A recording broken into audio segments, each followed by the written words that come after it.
नमस्कार साथियों, तो स्वागत है आपका हमारे online study channel power study point पर। तो दोस्तों, हमने वनपाल एवं वन रक्षक के लिए राजस्थान जीके के अति महत्वपूर्ण प्रश्नों की सीरीज शुरू की है।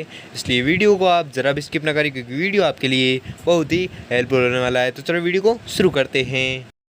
तो आपका पहला सवाल है कि राजस्थान के संदर्भ में ठाकुर केसरी सिंह बारट, स्वामी दयानंद सरस्वती, अर्जुनलाल सेठी तथा विजय सिंह पथिक के बीच एक समानता थी। तो वह समानता कौन सी थी? सभी ने स्वदेशी आंदोलन के माध्यम से स्वतंत्रता संग्राम में योगदान दिया। यह इन तीनों या इन चारों में समानता थी। किन किन में? ठाकुर केसरी सिंह बारट, स्वामी दयानंद सरस्वती, अर्जुनलाल सेठी और विजय सिंह पथिक। इन चारों में समानता थी कि सभी ने स्वदेशी आंदोलन के माध्यम से स्वतंत्रता संग्राम में योगदान दिया। अगला सवाल है कि बसंत विलास का प्रसिद्ध चित्र निम्न में से किसके द्वारा बनवाया गया? तो आपको याद रखना है, यह बनवाया गया था आचार्य रत्नगिरी द्वारा।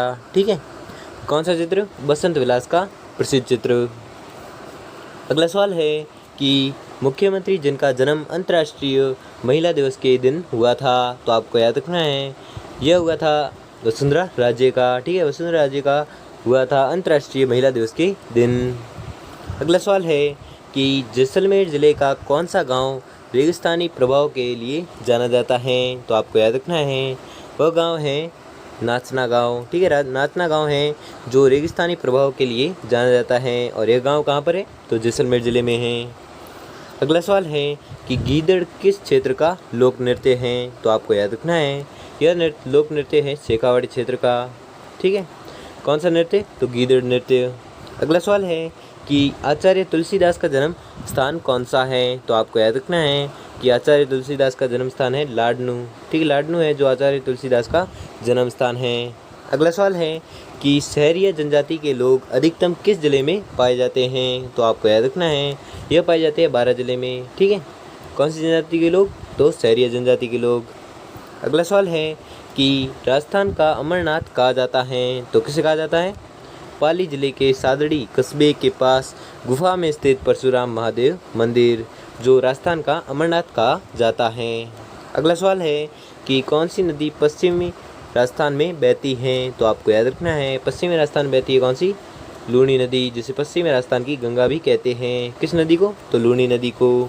अगला सवाल है कि गरसिया लोग मृतकों के स्मारक को क्या कहते हैं? तो आपको याद रखना है, यह कहते हैं उर्रे। ठीक है, उर्रे किसे कहते हैं? तो आपको याद रखना है, गरसिया लोग मृतकों के स्मारक को कहते हैं उर्रे। ठीक है, अगला सवाल है कि गंजीफा, घोड़ादड़ी, डाल कुदावणी है तो क्या है? राजस्थान के लोक खेल। ठीक है, ये तीनों लोक खेल है राजस्थान के, गंजीफा, घोड़ादड़ी और डाल कुदावणी। ठीक है, अगला सवाल है कि प्रसिद्ध तैराक मंजरी भार्गव का संबंध है। तो आपको याद रखना है, इनका संबंध है अजमेर से। ठीक है, किनका? मंजरी भार्गव, जो प्रसिद्ध तैराक है। अगला सवाल है कि तीड़ो तरो है तो क्या है? एक सरकारी लगान। ठीक है, एक सरकारी लगान है क्या? तीड़ो तरो। अगला सवाल है कि उदयपुर की तस्करी नुमा पहाड़ियाँ किस नाम से जानी जाती हैं? तो आपको याद रखना है, यह जानी जाती है गिरवा नाम से। ठीक है, कौन सी पहाड़ियाँ? तो तस्करी नुमा पहाड़ियाँ है जो उदयपुर में हैं, वो किस नाम से प्रसिद्ध है? तो आपको याद रखना है, गिरवा नाम से प्रसिद्ध है। अगला सवाल है कि भीलों का अंतिम मृत्युभोज क्या कहलाता है? तो आपको याद रखना है, इनका अंतिम मृत्युभोज कहलाता है काटा। ठीक है, काटा कहलाता है किनका? भीलों का। अगला सवाल है कि लोक संगीत की वह जनजाति जिसका शाब्दिक अर्थ मांगने वाला होता है। तो आपको याद रखना है, वह जनजाति है मांगणियार। ठीक है, मांगणियार है जो जिनका शाब्दिक अर्थ मांगने वाला होता है। अगला सवाल है कि कौन सा क्षेत्र ढूंढाड़ के नाम से जाना जाता है? तो आपको याद रखना है, यह जाना जाता है जयपुर ज़िला। ठीक है, जयपुर ज़िला है जो ढूंढाड़ क्षेत्र के नाम से जाना जाता है। अगला सवाल है कि राजस्थानी जनजीवन में बुर्की डालने से तात्पर्य है। तो आपको याद रखना है, बुर्की डालने से तात्पर्य है वश में करना। ठीक है, वश में करना, बुर्की डालने का तात्पर्य क्या है? तो वश में करना। अगला सवाल है कि आंखें देने वाले बाबा के नाम से प्रसिद्ध हैं, तो आपको याद रखना है वह है कृष्णानंद जी। ठीक है, कृष्णानंद जी है जो आंखें देने वाले बाबा के नाम से प्रसिद्ध हैं। अगला सवाल है कि पृथ्वीराज चौहान का मित्र था, तो कौन था? चंद्रवरदाई। ठीक है, चंद्रवरदाई था जो पृथ्वीराज चौहान का मित्र था। अगला सवाल है कि जालोर का किला निम्न में से किस नदी के किनारे पर स्थित है, तो आपको याद रखना है यह स्थित है सुकड़ी नदी के किनारे। ठीक है, कौन सा किला? तो जालोर का किला स्थित है कहाँ पर? तो सुकड़ी नदी के किनारे स्थित है। अगला सवाल है कि वह एकमात्र जिला जहाँ सभी प्रकार के बालू का स्तूप पाए जाते हैं, तो आपको याद रखना है वह जिला है जोधपुर। ठीक है, वह जोधपुर ऐसा जिला है जहाँ पर बालू का स्तूप पाए जाते हैं।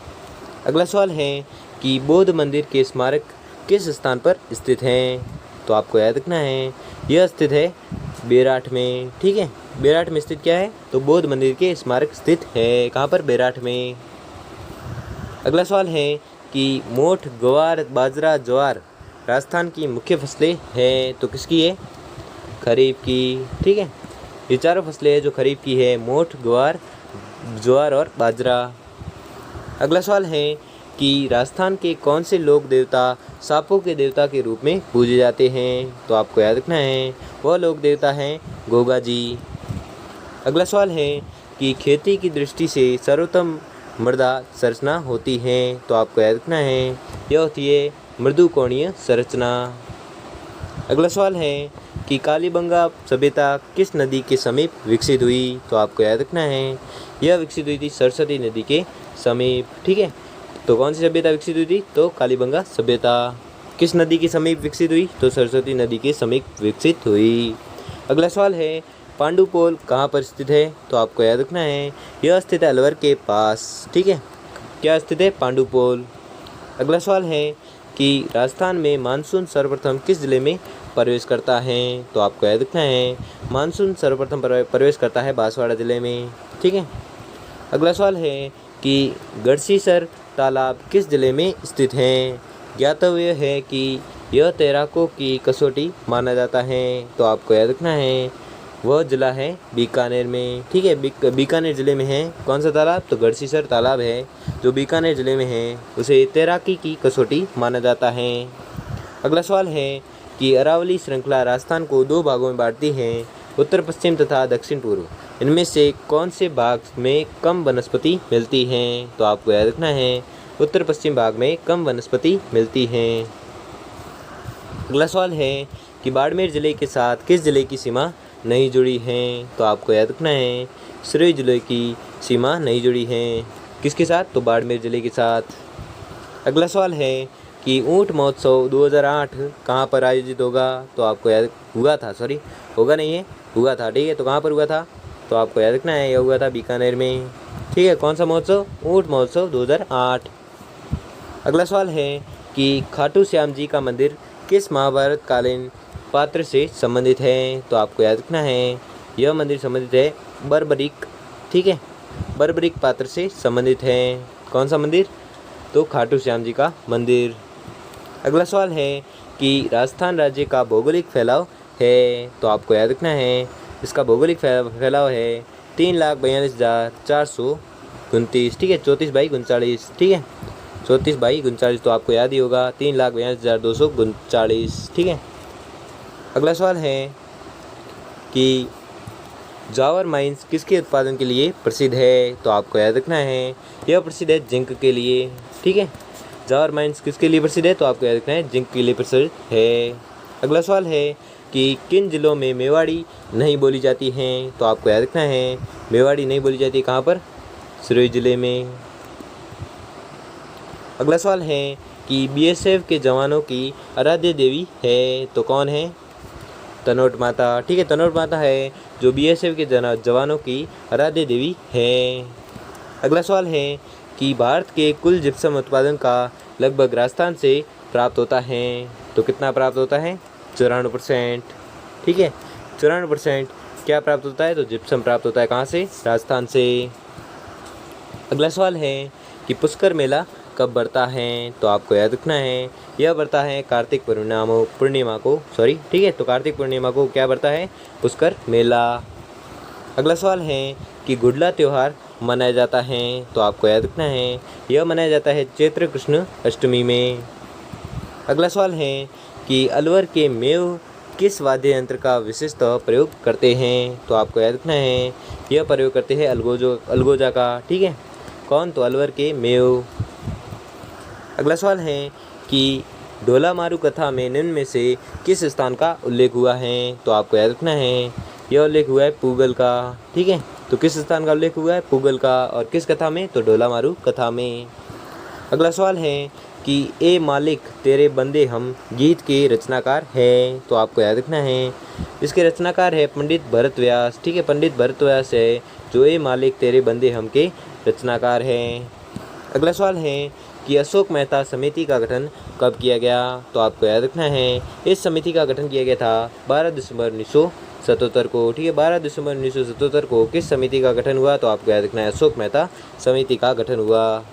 अगला सवाल है कि उत्तरी भारत की एकमात्र भूकंप वेधशाला है, तो आपको याद रखना है वह वेधशाला है अजमेर में। ठीक है, उत्तरी भारत की एकमात्र भूकंप वेधशाला कहाँ पर है, तो आपको याद रखना है यह है अजमेर में। अगला सवाल है कि कठपुतलियों एवं खिलौने के निर्माण हेतु चित्तौड़गढ़ का प्रसिद्ध स्थल है, तो आपको याद रखना है वह प्रसिद्ध स्थल है बस्सी। ठीक है, बस्सी है जो कठपुतलियों एवं खिलौनों के निर्माण हेतु चित्तौड़गढ़ का प्रसिद्ध स्थल है। कौन सा? बस्सी। अगला सवाल है वह नदी जिसका उल्लेख ऋग्वेद में मिलता है तथा जो पूर्वी पंजाब से राजस्थान में बहती थी, तो आपको याद रखना है वह नदी है सरस्वती नदी। ठीक है, सरस्वती नदी वह नदी है जिसका उल्लेख ऋग्वेद में मिलता है तथा जो पूर्वी पंजाब से राजस्थान में बहती है। अगला सवाल है कि कागी गान के लिए प्रसिद्ध रुक्मा की किस जाति से संबंधित है, तो क्या है? कागी गान यानी नाक से गायन के लिए प्रसिद्ध रुक्मा किस जाति से संबंधित है, तो रुक्मा किस जाति से संबंधित थी? तो मांगणियार जाति से संबंधित थी जो नाक से गायन के लिए प्रसिद्ध है। कौन? रुक्मा। और किस जाति से संबंधित है? तो मांगणियार जाति से संबंधित है। अगला सवाल है कि मीराबाई किसकी पुत्री थी, तो आपको याद रखना है कि मीराबाई पुत्री थी रतन सिंह की। ठीक है, रतन सिंह की पुत्री का नाम क्या है, तो आपको याद रखना है मीराबाई। और मीराबाई के पिता का नाम क्या है? तो रतन सिंह। ठीक है, तो दोस्तों आपको 50% दिए गए थे, जिसमें से आपने कितने प्रश्न सही किए हैं वो हमें जल्दी कमेंट करके जरूर बताएं। और अगर आपको वीडियो अच्छा लगा हो या आपके लिए थोड़ा सा भी हेल्पफुल साबित हुआ हो तो वीडियो को लाइक और चैनल को सब्सक्राइब कर लीजिए। धन्यवाद।